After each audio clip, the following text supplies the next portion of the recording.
اور ان کی مسز کی ہمیں کال آ رہی تھی بار بار کہ شاید کدھر ہے، شاید گھر نہیں آ رہے۔ 3-4 ماہ سے وہ اپنے گھر نہیں گیا تھا۔ اپنے والدین کے گھر تو چلا جاتا تھا، لیکن اپنی بیوی کے گھر یعنی اپنے گھر وہ نہیں جاتا تھا۔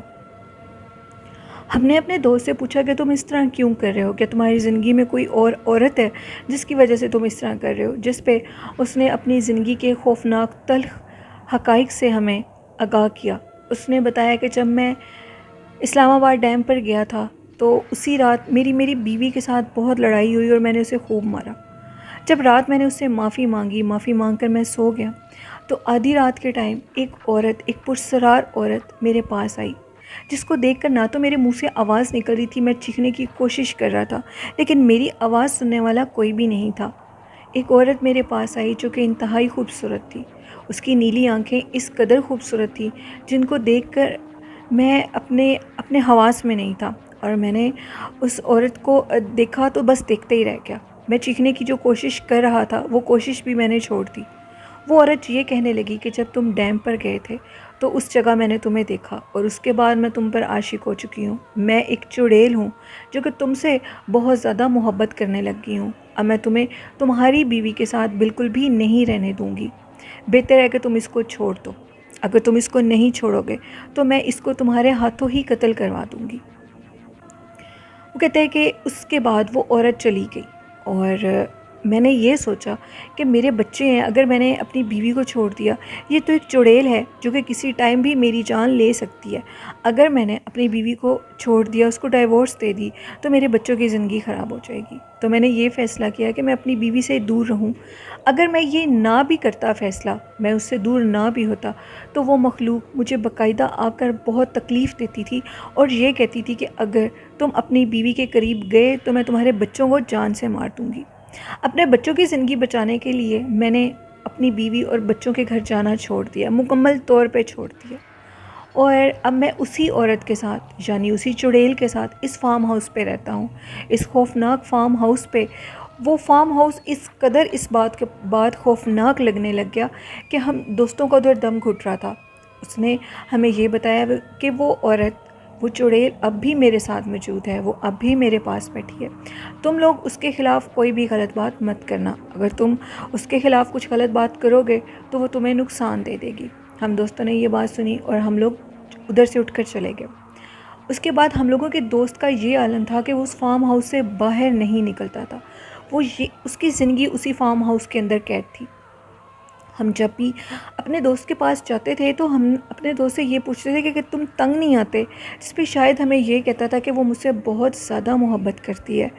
میں بھی اب اس سے محبت کرنے لگی ہوں اور میں اس کو چھوڑ نہیں سکتا، جس کی وجہ سے میں اپنی بیوی اور بچوں کے قریب نہیں جاتا۔ مجھے اپنے بچوں کی زندگی بہت عزیز ہے۔ ہم نے اس سے یہ بات کی کہ تمہیں اس حقیقت کے متعلق اپنی بیوی کو بتانا ہوگا، جس پہ شاید نے ہمیں اجازت دی کہ تم میری بیوی کو جا کر اس کے متعلق بتا سکتے ہو، لیکن تم یہ سمجھ لو کہ میں اس عورت کے قید میں ہوں اور اب میں خود بھی اس قید سے نکلنا نہیں چاہتا۔ ہم نے شاید سے بہت سی باتیں پوچھی، اس نے ہمیں بہت عجیب باتیں بتائیں۔ وہ شاید یہ کہتا تھا کہ وہ بہت زیادہ خوبصورت عورت ہے، اس کی نیلی آنکھیں مجھے اس طرح ہر ٹائم اس کی آنکھوں کے اندر میں جب دیکھتا ہوں تو مجھے ایسے لگتا ہے کہ میں نے آنکھوں کے اندر قید ہوں اور دنیا کی ہر عورت مجھے بری لگتی ہے۔ میں کسی عورت کے متعلق حتیٰ اپنی بیوی کے متعلق بھی نہیں سوچ سکتا۔ وہ بہت زیادہ خوبصورت ہے، اس کی آنکھیں، اس کا چہرہ بہت خوبصورت ہے، اور وہ اور میں ہم دونوں ایک دوسرے سے بہت محبت کرتے ہیں۔ ایک دن ہم نے اپنے دوست شاہد سے پوچھا کہ کیا تم کبھی اس کے ساتھ کہیں گئے ہو؟ تم اس گھر میں رہ کر تنگ نہیں آتے؟ اس فارم ہاؤس پہ تمہارا دم نہیں گھٹتا؟ تو شاہد نے ہمیں ایک واقعہ بتایا۔ شاہد کہتا کہ جب میں نے اس عورت کے ساتھ باقاعدہ اس چڑیل عورت کے ساتھ اس فارم ہاؤس پہ رہنا شروع کر دیا تو بارش کی رات تھی، اور بارش کی رات میں میری بیوی مسلسل مجھے کال کر رہی تھی۔ میں اس کی کال کو بار بار کٹ کر رہا تھا، اور اچانک سے جب یہ مخلوق میرے پاس آئی تو اس نے دیکھا کہ میری بیوی مجھے کال کر رہی ہے، تو اس نے میرے موبائل کو اٹھایا اور زور سے دیوار میں مارا اور میرا موبائل ٹوٹ گیا۔ اس کے بعد مجھے نہیں پتا کہ وہ مجھے کس جگہ لے کر گئی۔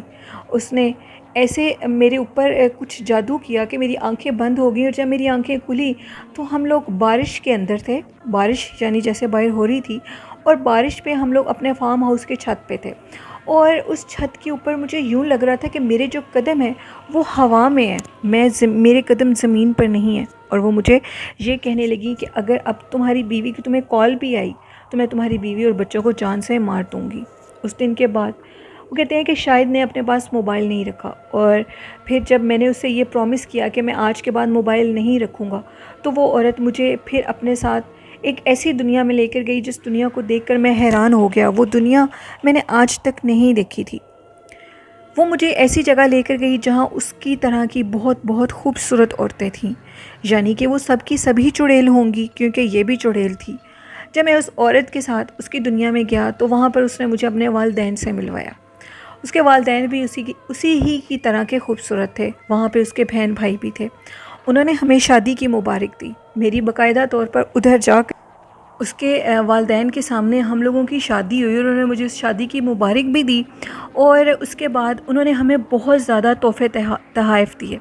وہ تحفے لے کر اس نے میری آنکھیں پھر اس طرح اچانک سے یوں لگ رہا تھا کہ جیسے میں اس دنیا میں نہیں ہوں، اور جب میری آنکھ کھلی تو ہم لوگ اپنے اسی فارم ہاؤس میں تھے۔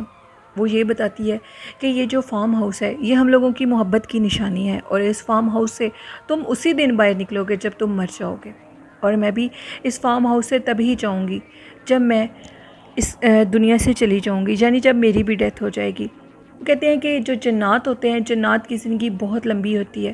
وہ کہتی ہے میں تب تک اسی فارم ہاؤس کے اندر قید رہوں گی جب تک میری زندگی ختم نہیں ہوتی۔ انسان کی زندگی چونکہ جنات کی طرح لمبی نہیں ہوتی، اس مخلوق کی زندگی بہت لمبی ہوتی ہے۔ تو میرا دوست شاید بہت قرب اور بہت تکلیف میں، یعنی وہ اس عورت کے ساتھ خوش تو ہے لیکن وہ اپنے بیوی بچوں کی جدائی بھی برداشت کر رہا ہے۔ وہ کہتا ہے کہ مجھے میری بیوی اور میرے بچے بہت یاد آتے ہیں، لیکن میں کبھی بھی اس عورت کی قید سے نہیں نکلنا چاہتا کیونکہ میں بھی اس سے بہت زیادہ محبت کرتا ہوں۔ وہ آج بھی اسی فارم ہاؤس کے اندر، کراچی جس جگہ وہ فارم ہاؤس ہے، میں اس جگہ کا نیم آن ایئر نہیں کرنا چاہتا، لیکن یہ ہم لوگوں کے دوست شاہد کی زندگی کا ایک سچا خوفناک واقعہ ہے۔ لوگوں کی زندگی میں ایسے ایسے واقعات ہوتے ہیں، رضا کہتے ہیں کہ جو ہم لوگ سوچ بھی نہیں سکتے۔ ایک سیکنڈ، ایک پل، ہم لوگوں کا ایک قدم جو کہ ہم نہیں جانتے وہ ہمیں کس طرف لے کے جاتا ہے، وہ خوشی کی طرف لے کے جاتا ہے یا غم کی طرف لے کے جاتا ہے۔ ہم لوگوں کے دوست کی زندگی اس طرح خراب ہو گئی کہ وہ آج بھی اس فارم ہاؤس کا قیدی ہے۔ اس کی بیوی جو کہ اپنے سسرال سے لڑائی جھگڑا کر کے، یعنی اس کا لڑائی جھگڑا بنتا تھا، اس کی اپنی مطلب کہ سسرال والوں سے تعلقات ختم ہو گئے، خراب ہو گئے، وہ اپنے بچوں کو لے کر میکے چلی گئی۔ کوئی شخص بھی اس فارم ہاؤس کا رخ نہیں کرتا۔ اگر کوئی ان کے خاندان میں سے اس فارم ہاؤس کی طرف جانے کی کوشش بھی کرے تو یا تو ان کا ایکسیڈنٹ ہو جاتا ہے یا ان کو ایسی بیماری لاحق ہوتی ہے جس میں وہ جان سے ہی چلے جاتے ہیں۔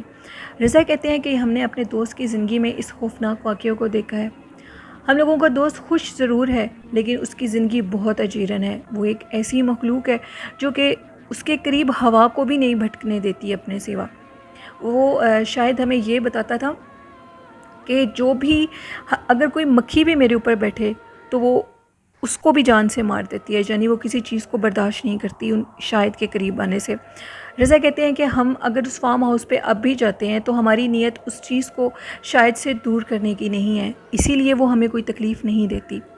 ہم نے ایک دفعہ اپنے دوست سے کہا کہ اگر ہم اسے دیکھنا چاہیں تو کیا وہ ہمیں نظر آئے گی، جس پہ اس نے کہا کہ تم لوگ اگر اس کو دیکھ لو گے تو تم لوگ اس کو برداشت نہیں کر سکو گے کیونکہ تم لوگوں کے سامنے وہ اس روپ میں نہیں آئے گی۔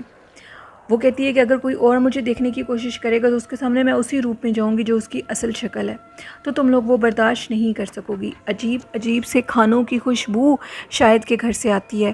جب بھی ہم لوگ اس کے گھر میں جاتے ہیں تو وہ جب کچھ کھا رہا ہوتا ہے، حتیٰ کہ اندر کوئی بھی نہیں رہتا، وہ گھر سے باہر نہیں نکلتا بالکل بھی، اور ہم لوگوں نے وہ کھانا بھی کھایا۔ ہمیں وہ کھانا اس قدر برا لگا، اس کا ذائقہ اس قدر عجیب تھا کہ پتہ نہیں وہ شخص کیسے وہ چیزیں کھاتا ہے، لیکن وہ بہت خوش رہتا ہے۔ لیکن اس کی دل میں آج بھی بیوی بچوں کی جدائی کا صدمہ ضرور ہے، لیکن وہ اس پرسرار عورت سے، اس پرسرار جنی چڑیل سے اپنی جان نہیں چھڑوا سکتا۔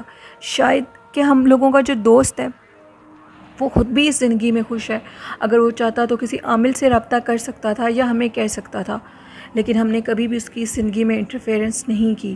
وہ بہت خوش ہے۔ شاید کے مطابق اس کے بچے بھی ہیں جو کہ ہم لوگ نہیں دیکھ سکتے. جب بھی ہم اس کے پاس جاتے ہیں تو وہ یہی کہتا ہے کہ آپ لوگوں کی بھابھی یعنی وہ چڑیل آج بھی اس گھر میں موجود ہے, میرے بچے بھی موجود ہیں. تو ہم اس کی اس بات کو سن کر بہت حیران ہوتے ہیں. یہ ایک سٹوری تھی. وہ رضا کہتے ہیں کہ یہ ایک بالکل سچی خوفناک کہانی تھی جو میں نے آپ کے سننے والوں کے ساتھ شیئر کی. بہت شکریہ رضا ایسی کہانی شیئر کرنے کے لیے. تو لسنر, یہ کہانی تھی رضا کی. بڑھتے ہیں آج کی دوسری خوفناک کہانی کی طرف. آج کی دوسری خوفناک کہانی میرے ساتھ رمیش نے شیئر کی ہے. ایک چھوٹا سا ہارر قصہ انہوں نے میرے ساتھ شیئر کیا ہے. رمیش کہتے ہیں کہ آپ جانتی ہیں کہ انڈیا میں بھی قبرستان بھی ہیں, جیسے پاکستان میں شمشان گھاٹ بھی ہیں, قبرستان بھی ہیں, اسی طرح انڈیا میں بھی قبرستان بھی ہیں اور شمشان گھاٹ بھی ہیں. وہ کہتے ہیں کہ ادھر ہم لوگوں کے گاؤں کے قریب ایک قبرستان ہے, اور کہا جاتا تھا کہ ادھر ایک عورت رات کے ٹائم جا کر جادو ٹونا کیا کرتی ہے, یعنی کچھ جادو کے عملیات کیا کرتی ہے. وہاں کے جو گورکن تھے انہوں نے کافی دفعہ اس کو پکڑا, اس کے ہسبینڈ کو پکڑوایا کہ یہ عورت ادھر آ کر ناجائز کام یعنی کالا جادو کیا کرتی ہے. تو اس کے ہسبینڈ نے اس کو بہت دفعہ روکا. جب وہ باز نہ آئی تو اس نے اس کو ڈائیورس دے دی, طلاق دے دی. اور اس کے بعد وہ عورت کسی کے بھی قابو میں نہیں آتی تھی اور ادھر جا کر کالا جادو کیا کرتی تھی. ایک دن پرسرار طریقے سے اس عورت کی اسی قبرستان کے اندر اس کی یعنی کہ اس کی لاش پائی گئی. اس کی ادھر ڈیتھ ہو چکی تھی, اور جب اس کی لاش کو اٹھایا گیا تو اس کی لاش, اس کے پاس عجیب و غریب چیزیں تھیں. انسانی کھوپڑیاں تھیں جن کے اندر باقاعدہ بلڈ تھا بہت زیادہ. ان انسانی کھوپڑیوں کے اندر بہت زیادہ بلڈ تھا. اب نہ جانے وہ بلڈ کسی جانور کا تھا, کسی انسان کا تھا, وہ کہاں سے لیتی تھی یہ کوئی نہیں جانتا. پرسرار طریقے سے اس عورت کی ادھر ڈیتھ ہو چکی تھی. اس عورت کو اٹھایا, ادھر دفنا دیا گیا. تو گورکن کا یہ کہنا تھا کہ جب اس کو دفنا دیا گیا 40 دن گزرے, 40 دن کے بعد اس عورت کو ادھر دیکھا جاتا تھا. یعنی وہ کالے جادو کی وجہ سے اس کی ڈیتھ ہوئی تھی, ایک شیطانی کام کرنے کے پروسیجر میں اس کی ڈیتھ ہوئی تھی. اس کو پتہ تھا کہ اللہ کی طرف سے جادو کرنا گناہ ہے, اس کو اسلام میں اس کی اجازت نہیں ہے. تو اس عورت کو باقاعدہ ادھر دیکھا جاتا تھا. اس کا جو سارا فیس تھا وہ جلا ہوا تھا, اور پرسرار طریقے سے وہ رات کو قبرستان میں نظر آتی تھی. ہم لوگوں کے عقیدے کے مطابق میں آپ کو یہ ہمیشہ کہتی ہوں کہ جو شخص مر جاتا ہے وہ کبھی واپس نہیں آ سکتا, نہ ہی اس کی روح کبھی واپس آ سکتی ہے. تو ضرور وہ جنات ہوں گے جن کو وہ اپنے قبضے میں کرنا چاہتی ہوگی, اس کا روپ لے کر ادھر نظر آتے ہوں گے.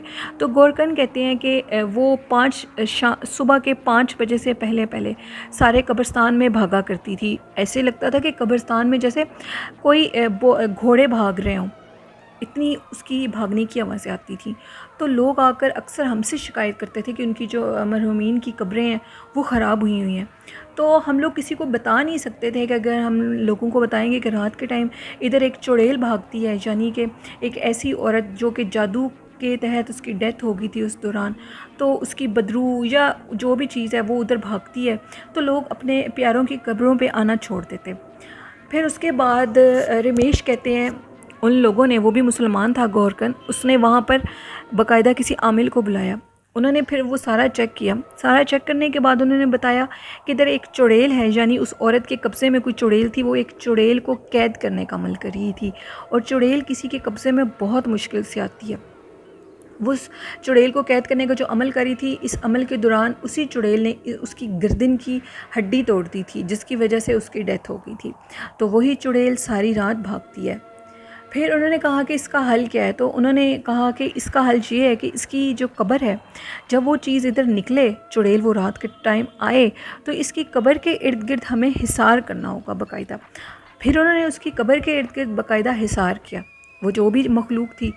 اس کے بعد وہ اس قبرستان کے اندر تو تھی, لیکن اس کی قبر سے جو حصار کیا تھا ادھر سے وہ باہر نہیں نکل سکتی تھی. یعنی کہ اس نے قبرستان میں بھاگنا چھوڑ دیا, کیونکہ وہ قید ہو چکی تھی, اس کو اس قبر کے اندر قید کر دیا گیا تھا.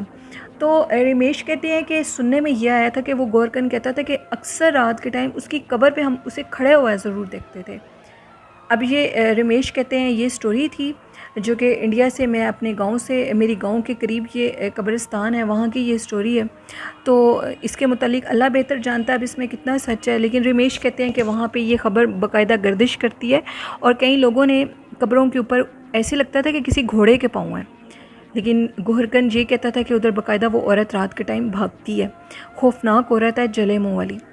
اور یہ سٹوری تھی رمیش کی جو انہوں نے انڈیا سے شیئر کی۔ بہت شکریہ رمیش اپنی سٹوری شیئر کرنے کے لیے۔ تو لسنرز، یہ تھی آج کی خوفناک کہانیاں۔ آپ لوگوں کو کیسی لگیں؟ اپنا فیڈ بیک مجھے ضرور دیجیے گا، اور جنہوں نے ابھی تک اپنی خوفناک کہانیاں میرے ساتھ شیئر نہیں کی تو ڈسکرپشن باکس میں میرے ای میل آئی ڈی اور میرے فیس بک آئی ڈی پر آپ لوگ اپنی سٹوریز کو شیئر کر سکتے ہیں، اور کمنٹ باکس میں بھی سٹوریز کو شیئر کر سکتے ہیں۔